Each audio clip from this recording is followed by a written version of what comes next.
What is going on today, guys? AU here, and today we're doing a video that's a little bit different than what I usually put up on this channel. Now, you know, if you've been around, this channel is full of battles and it's full of team building, breakdowns, and all that stuff, right? But I kind of wanted to start taking this channel into some different directions. Like, the battling and stuff is still going to be here, so if you're here for the battles and you're here for the team building, that stuff is still going to be here, but I do want to kind of and push out and try some different content for you guys. And I got a request on yesterday's video in the comment section saying to do kind of like a review of the team that just won the Malmo regional, and it's actually really interesting, the team that won, and we'll get into that a little bit later in this video. But it got me thinking, Season 3's been out for a while. We've had three tournaments that I know of so far. Like, there's probably been a lot more MSSs and PCs that are out there, but 3 tournaments that I know so far that people have watched and kind of have done their part in showing us what the meta might be coming up in this Series 3. But before we get into all that, guys, I want to say, if you're new here, subscribe, because I'm putting out videos like this every single day. There's a lot of battles, like I said, a lot of team building, and overall just competitive Pokemon on this channel. And yeah, so if you're new here, subscribe and you'll be able to see that every single time it comes up. Now, this first one we're starting out with is actually pretty special. Like, I don't know if special is the right word, but I had a part in this championship win here, and it's my good buddy James Eeks. Now, if you don't know who this is, he does have a Twitch channel at Eeks TV, if you just search that on Twitch, and he also has a YouTube channel. Relatively, I think we're pretty much like the exact same size YouTube channel, so definitely go check him out. He's a great battler. He's been to Worlds a couple times, but yeah, he messaged me the night before he went to this event, and we kind of just brainstormed some ideas on what he should take. And basically, this tournament is the Puerto Rico special event, and it was the day that Season 3 hit, so it was the first Season 3 tournament, and he won it, got 200 CP from it. And basically, we went for like kind of a comfort pick for him, because he hadn't been practicing a lot of Season 3. It was hard to practice Season 3 unless you were in like the showdown room tournaments, and yeah, basically it was just kind of hard. So you'll see a lot of teams in this top 8 kind of went for comfort picks, and his comfort pick was Sand. So I sent him over a paste, and he kind of tweaked it from what it was.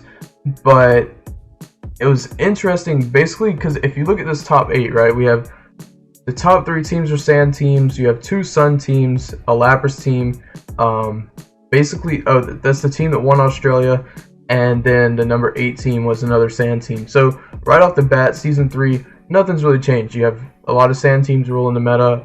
Even the Sun team with the Whimsicott Charizard, it has the Sand option with Giggle as an Excadrill. And then you have the Hiram Gonzalez, number 6. He pretty much has a pretty hardcore Sun team in that team. You see 5 Incineroars and a lot of Sylveon. Now, Sylveon seems to be popping up a lot more lately, and kind of replacing Togekiss on some teams. And really, it's just, especially on Sand teams, it's a good answer to Conkeldurr. I think it's probably the damage output that it has, in some ways, is better than Conkeldurr's. But yeah, Sylveon's been popping up on some teams, and I think probably the Oceania tournament had a lot to do with that. But this is kind of, like I said, this is the first day of Season 3 at this point, and you see Sand still running at the top, and you can actually see Eeks's Eeks's Twitter down here at the lower right hand. So if you want to follow him on Twitter, definitely do. And all these people, they'll all be linked in the description. So if you want to check them out, definitely do. But yeah, his team, he was running Togekiss, Tyranitar, Excadrill, Incineroar, Jellicent, and Conkeldurr.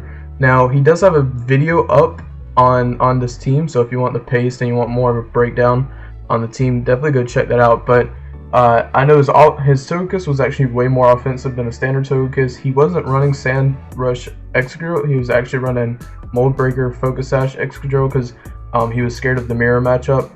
Tyranitar, he had weakness policy, and he was 1 point slower than his Incineroar, so his Incineroar could U-turn if he needed to into the Tyranitar and weakness policy, which he said he actually did a good bit in the tournament.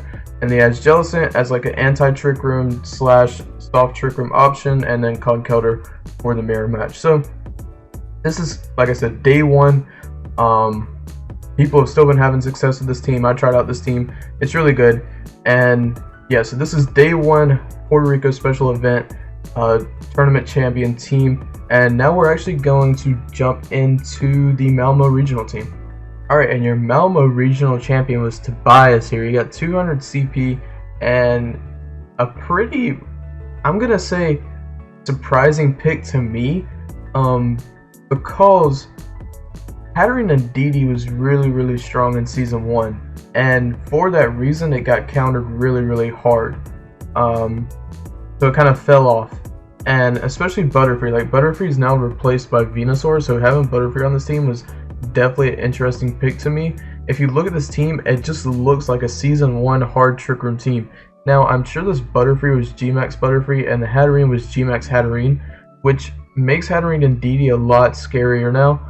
And the reason I say this was surprising to me is, one, Tobias is just an amazing battler. He went undefeated the whole tournament. Like, it's insane. He's just a great battler. But the team itself is really, it's a good team. It's a solid team. But it's hard Trick Room to me. Hard Trick Room to me just seems like a team that doesn't do that well in best of threes. Like, I feel like if you can counter it one game, you can counter it the next game. But obviously, Tobias doesn't think that. He won this regional with hard Trick Room, and I think it's the first hard Trick Room team to win a regional or anything pretty significant. And what I mean by hard Trick Room is that this team relies on Trick Room to function. Like, if Trick Room's not up, this team has a hard time losing to the speed. Like, it's just super slow all around. So it wants Trick Room up like 100% of the time. And so we look at the team and you think, well, it's hard Trick Room, I can counter it. But what makes this team so good, I think, is the changes to Hatterene. So G-Max Hatterene, it doesn't set its fairy type move doesn't set Misty Terrain. It just confuses the opponents. Now, I'm not entirely sure if it just has a chance to confuse both opponents. It seems like it's 100% of the time. Every time I face a G-Max Hatterene, I pretty much get confused every single time. I don't think that's ever failed. But yeah, so it doesn't set Misty Terrain, which is great because it can still boost the Psychic type moves. It can protect its Butterfree. Well, can you protect Butterfree? Butterfree's bug and flying, so I think you can still fake it out in Psychic Terrain. But it can protect other things from priority moves, and overall, like, Psychic Terrain just stays up the whole match, or pretty much the whole match until like the very end, and it just stays there, and Didi and Hatterene can deal out some massive damage with their Psychic type moves. You also have the Bulldoze option with the weakness policy on the Rhyperior. That was probably a Torkoal. I'm not entirely sure on his items there, but yeah, the team itself is just a really surprising pick for winning this regional, and I kind of wanted to go through these top 8 teams here. And so you have Tobias right here, and you have Alexander running a sand team with Serena. Serena was actually a pretty interesting pick. Serena was really good, I think, in 2016 or 2017, and with Incineroars coming up now, a lot of prankster users like Grimmsnarl, Serena can actually be pretty good again. I just think a lot of people haven't like untapped its potential yet, and with Togekiss being everywhere, it's kind of hard to use Serena to its full potential. You have Alex Gomez here, who actually, him and I think you can see it down here, Eric Rios, they ran the same team. I don't know if there were tiny differences between them, but they did run the same team, at least the same 6 group of Pokemon. And I've seen this team on the Showdown ladder, very high ladder, and I've tried using it, and I can't do it. It doesn't fit my playstyle, but apparently it's a very solid team. And what's interesting about it, it's got triple Ghosts with a Fairy, Dragon, and Steel core with those triple Ghosts, and then you have Togekiss. They added Togekiss, Rotom and Snorlax, so that was pretty interesting. Another thing is Maddie was using a Torracat and not an Incineroar, and actually Torracat placed higher than every other Incineroar line in the tournament. if you see, the top 3 teams are running Incineroar, and obviously they weren't affected too much by Incineroar. Like I would think that Tobias's team, especially with the Rhyperior, would not appreciate Incineroar that much. Also, Alexander with Sand, like getting Intimidates off on a Sand team is huge. So yeah, I think they've found out ways to deal with Incineroar, and I feel like a lot of people are going to. And Incineroar's usage at this tournament was actually only at 34%, I think, if I remember correctly, at least in the top 32. And then Togekiss was at around 50%. So Incineroar's usage is definitely a lot lower than what it was last year in 2019 or 2017, whichever one he had like 80% usage in. It's a lot lower than 80%. And then we also have a Lapras team here with Alchemy, which is kind of interesting to me. I'm not a big fan of Lapras, but they have found out a way for it to work. And then we got another Lapras team in top 8 with Roserade. Roserade is actually, if you play pretty high on the Showdown ladder, you'll see Roserade a lot. A lot of people seem to like Roserade, but I feel like it's just going to get outclassed by Venusaur at this point. And then you have Jamie Boyd with a pretty interesting pick with Charizard, Inteleon, and Rotom as a Fire Water Grass core, and then they have Grimmsnarl, Gengar, and Conkeldurr. Now Gengar, I don't really know what the Gengar was here for. I'm assuming that it had Trick Room and Imprison, but the rest of it is kind of pretty meta. Like I've seen these Pokemon on teams before, but yeah, the Gengar kind of jumped out to me. And then you have a Durant and Raichu actually right here, almost top cut, or almost made top 8, but didn't quite. So yeah, and this is on VictoryRoadVGC.com if you want to check out these, and I'll have, actually I don't have their Twitter pulled up right now, but I'll also link their Twitter in the description below. They just got some really good content, and you can see their YouTube right here. I'll also link that. But they just got really good content overall. If you're learning VGC, you want to see what is happening to the meta, how the meta is shifting. They usually do reports on all the big tournaments. But yeah, so we went from Sand being really prevalent at the first Series 3 tournament to seeing a lot of, we saw Hard Trick Room win this team. We have Sand, but outside of the one Sand team in top 8, there's really nothing else. We have 2 Lapras teams, which is expected. Lapras is going to do pretty good, but like I said, I'm not a huge fan of Lapras teams, and not a huge showing of Incineroars. So, excuse me. So, Series 3 is kind of playing out to be a little bit different than what I thought it was going to be. I thought we were going to see a ton of Laprases here at the very beginning, but I think a lot of players are kind of backing up on that idea, and a lot of players don't seem to be relying on Incineroar either. So we're actually going to go to the Liberty Garden tournament next, and then we're going to talk about a Rose Tower event that just happened this past weekend. But yeah, let's get on to the Liberty Tower. Alright, and we're here, and we're actually on Professor Shrima's Zach's. We're on his Twitter. I can't talk right now, but we're on his Twitter, and basically he was the champion of the Liberty Garden MSS, and it's another Trick Room team. Now it's not as hard of a Trick Room team as Tobias was running, but still a Trick Room team, and it's kind of surprising to me because, like I said, Trick Room doesn't seem like the best option to. I guess I'm just not a Trick Room fan. I've never really been a Trick Room fan, but obviously it's doing pretty good here in Season 3, and I think because Season 3 is more of a slow-paced game, I feel like that's why Trick Room is kind of like standing out now, because they can play that slower game. And he does actually credit Aaron Traylor to building this team, so I do get Aaron Traylor vibes when I see this team. It looks like almost what Wolfie and Justin Karras ran at, where was that place called? Collinsville. With the Mimikyu and the Dusclops being on the same team, a double Ghost Core. They've got the Rhyperior and Togekiss, and then Rotom Wash and Incineroar. But yeah, basically it's just surprising to me at how Trick Room is doing right now. Yeah, I think it's because the Series 3 is a slower paced game, and Mimikyu is popping up everywhere. Like, I run into Mimikyu at least 3 out of 5 games. It's insane. Like, Mimikyu's usage is shooting up a lot, and I'm a fan of Mimikyu. I think Mimikyu is really, really good. So it doesn't surprise me. And like I said, you've got the typical core between Rhyperior and Dusclops, and it's actually surprising to me that Rhyperior is still like going strong right now, I guess, because in theory Incineroar should get those attack drops off on it, and it's not going to do a whole lot. Now I don't have the rest of the teams from the Liberty Garden event.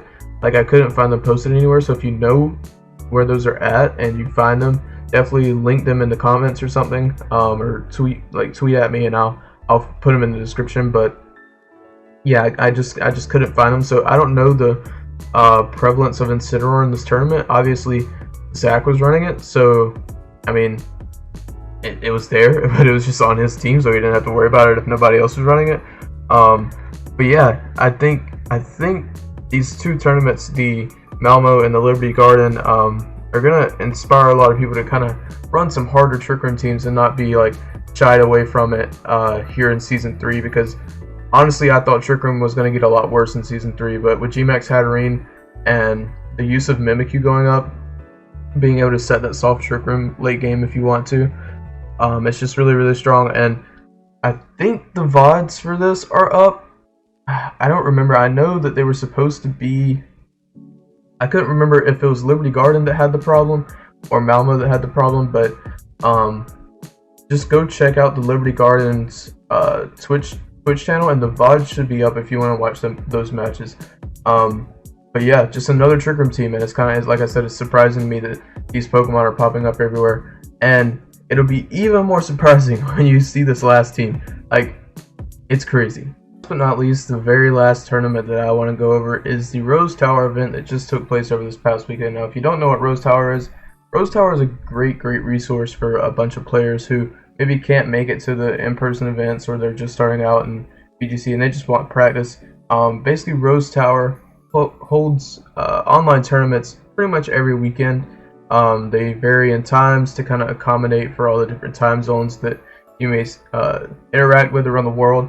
But they usually they have some that are great on England's time, some that are great on East Coast time in the US, and then some that are great for West Coast time in the US. So like I said, they kind of just vary the time zones that they run it every time. But a guy named Robeson64, I think that's how you say it, but he took down the Rose Tower event this past weekend with yet another hard Trick Room team. And I'm kind of like, I don't even know what to say at this point. I never thought that 3 Trick Room teams would come out with results near the same, pretty much the same weekend, and especially not in Series 3. I really did not think that Trick Room was going to be this good in Series 3. I especially did not think that Torkoal and Rhyperior were, well, I guess Torkoal maybe, but not really, because I felt like people were going to come prepared for Sun teams, which means that you come prepared for Torkoal, and people have pretty much kind of learned how to deal with Rhyperior at this point. But obviously something's missing, because these Pokemon are running wild. Now, some interesting pick here is the Gothitelle Gyarados. I don't know anything about this team.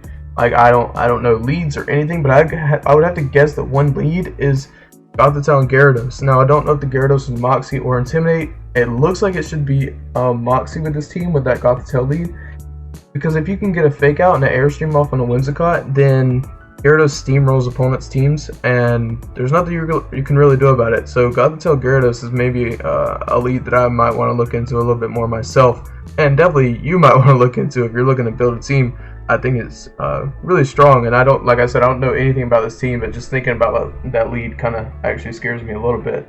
But yeah, another Trick Room team, and like I said, they have the top cut teams, and usage will be on the leaderboard in the next few days. But it seems like if you're wanting to do well in Series 3, build some kind of Trick Room team, and I'll actually try to get some of those up on the channel. Excuse me, I'll try to get some of those up on the channel. But that's pretty much where I'm going to leave you guys. If you have any ideas on what you want me to put up, seeing these teams, if they've inspired you at all, and there's something you might want me to elaborate more in a team breakdown video of my own, then definitely let me know in the comment section below. And with that, guys, I think that's where I'm going to leave you. So if you like what you saw, like, comment, subscribe, and I'll catch you guys in the next one. See ya.